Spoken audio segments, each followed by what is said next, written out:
പുട്ടാണ് പുഴുങ്ങുന്നത്. എല്ലാ ദിവസവും അപ്പമല്ല, ഇന്ന് പുട്ട് പുഴുങ്ങുക.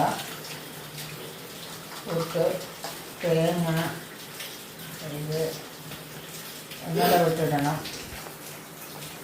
തേങ്ങ, ഇടയ്ക്ക് തേങ്ങ. എല്ലാവർക്കും അറിയാം പുട്ട് പുഴുങ്ങാൻ. പുട്ട് പുഴുങ്ങാൻ അറിയാൻ വയ്യാത്തവരാരും ഉണ്ടാകില്ല. എന്നാലും ഇന്നത്തെ കാപ്പി പുട്ടാണ്. കുക്കറിലാണ് പുട്ട് പുഴുങ്ങുന്നത്. പ്രഷർ കുക്കറിലാണ് പുട്ട് പുഴുങ്ങുന്നത്, കുറ്റിയിലല്ല.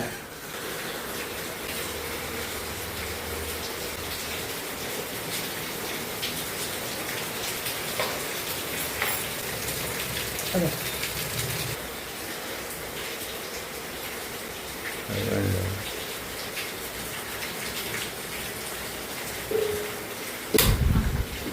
അടുത്ത് നമുക്ക് ചായക്ക് വയ്ക്കാം. ചായ എന്ന് പറയുന്നത് പനങ്കരിപ്പട്ടി, ഇതിൽ ഇലകളൊക്കെ ചേർത്തിട്ടുണ്ട്. പനിക്കൂർക്ക, തുളസി ഇല, ഇച്ചിരി കറിവേപ്പില, ഇതൊക്കെ ഇട്ട് പനങ്കൽക്കട്ട് കരിപ്പട്ടിയും കൂടി ചേർത്താണ് ചായ ഉണ്ടാക്കുന്നത്.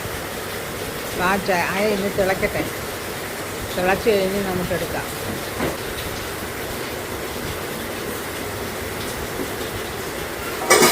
ചായ തിളച്ച് കഴിഞ്ഞു. ഇനി ഊറ്റാം.